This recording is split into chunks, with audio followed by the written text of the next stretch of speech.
महाराज जी, हुँ।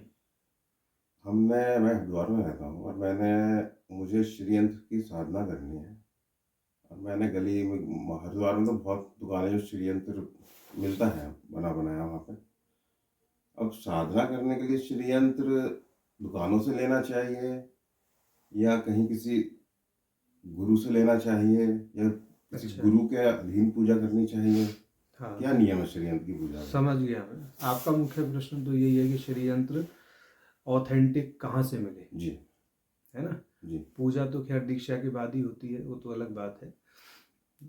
देखो ऐसा है, श्री यंत्र एक बहुत टिपिकल ज्योमेट्री है। हम भी देखते हैं जैसे हरिद्वार कभी जाते हैं या अन्य अन्य पूजा की दुकानों पर आजकल श्री यंत्र आसानी से मिलता है। जी।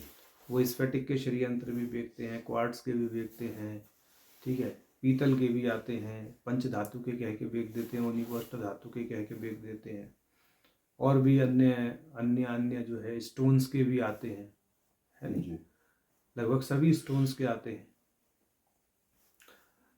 तो ये समझिए आप कि श्री यंत्र ऐसा लेना चाहिए जिसमें प्रत्येक आवरण का प्रत्येक कोण स्पष्ट हो। आमतौर पर हमने देखा है जो श्री यंत्र बाजार में मिलते हैं, सामान्य दुकानों पर जो शोकेस में लगा करके बेचते रहते हैं, उन श्री यंत्रों में ज्यामितीय रूप से बहुत सारी त्रुटियां होती हैं। पूजन के समय बहुत से तो मतलब तभी पता लगता है जब हर व्यक्ति एक एक आवरण देवता का पूजन करता है उसमें, तब पता लगता है पूजन के समय कि भाई ये वाला तो कोण स्पष्ट ही नहीं है। हालांकि आमतौर पर जो लोग पूजन करते हैं वो श्री यंत्र के ऊपर ऐसे ही बस हर एक देवता का नाम ले करके और पूजयामी तर्पयामी करते रहते हैं। विशेष विशेष कोण में तो प्राय कम ही लोग पूजन करते हैं, तो उसके लिए थोड़ा बड़ा श्री यंत्र और स्पष्ट कोण वाला श्री यंत्र चाहिए। हमारा मानना ये है कि ऐसे ही बाजार से श्री यंत्र आदि नहीं खरीदने चाहिए। उसके दो कारण हैं। एक तो ये कि मंत्र और यंत्र, ठीक, ये दोनों ही गुरु से प्राप्त होने चाहिए।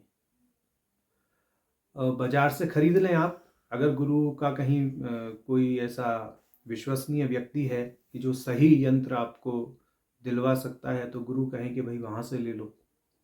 उनके जो यंत्र की आकृति स्पष्ट है, या गुरु को अगर विश्वास है कि हाँ वहाँ अच्छा बनता है, जी। या वो अच्छा बनवा सकते हैं कोई व्यापारी, तो उनसे संपर्क कर लेना चाहिए। नहीं तो अच्छा यही है कि गुरुदेव अपनी कृपा करें और मंत्र और यंत्र दोनों गुरु से प्राप्त हों तो ज़्यादा श्रेष्ठ होता है।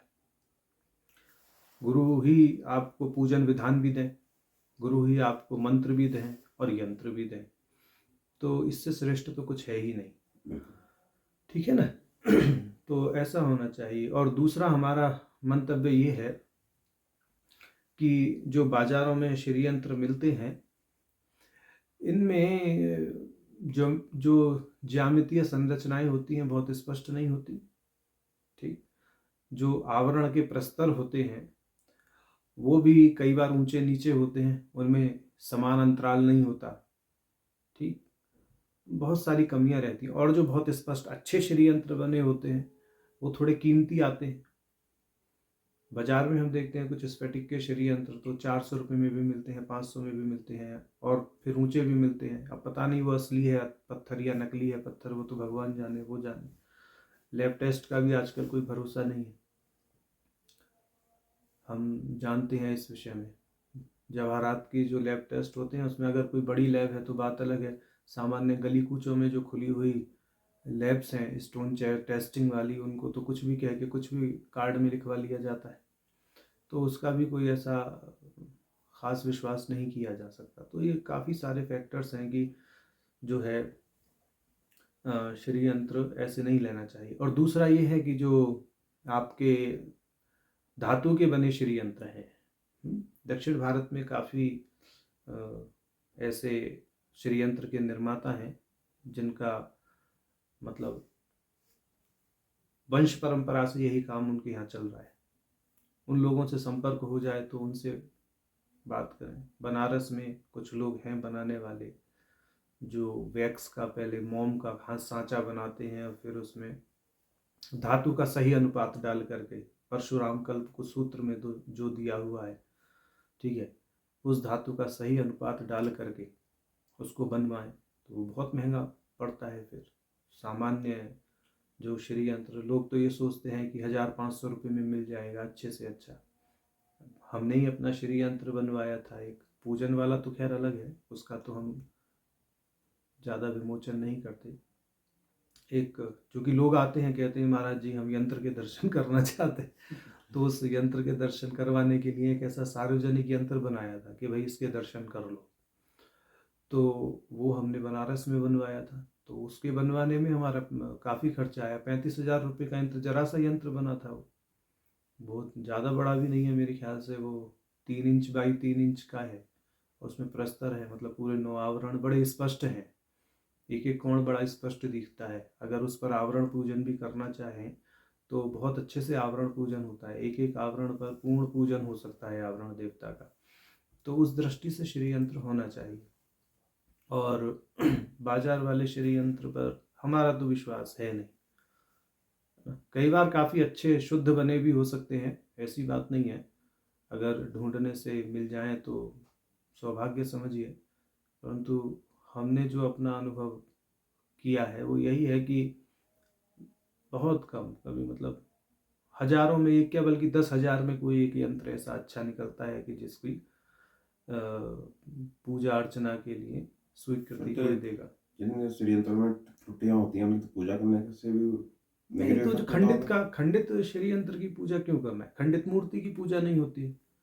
अगर कहीं से वो टूट रहा है, झड़ रहा है, जैसे स्फटिक आदि का, तो उसको तो खरीदना भी नहीं चाहिए। वो है धातु का श्री यंत्र है, अगर क्षमता है तो सोने का रखें, चांदी का रखें। स्फटिक का श्री यंत्र है, कई बार हमने कई लोगों की ऐसी शंकाएं आई हैं कि जी हमारा श्री यंत्र पूजा के दौरान हाथ से गिर गया, टूट गया या खंडित हो गया। तो स्फटिक के साथ में तो ये घटना दुर्घटना घट जाती है, आपको बहुत संभाल के रखना पड़ता है।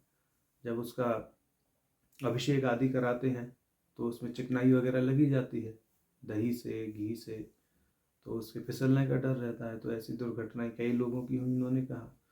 तो हमने कहा भाई या तो संभाल करके करो, नहीं तो फिर उसका उपाय यही है कि आप चांदी का रख लो और अगर क्षमता है तो सोने का रख लो। तो ये है। नहीं, वैसे तो परशुराम कल्प सूत्र के अनुसार जो धातु का मिश्रण बनता है उस धातु के मिश्रण का श्रेष्ठ रहता है, परशुराम कल्प सूत्र में स्पष्ट दिया है उसके विषय में। तो अब बाकी अपनी अपनी परंपराओं में अपना अपना सबने प्रचलन किया हुआ है, वरना प्रथम दृष्टया तो स्फटिक के स्फटिक के श्री यंत्र को ही सबसे पहले वरीयता देते हैं, क्योंकि सब लोग उसको आसानी से ले सकते हैं। पूजन आदि के लिए भी वो स्फटिक थोड़ा प्राकृतिक एक पत्थर है और शुद्ध है।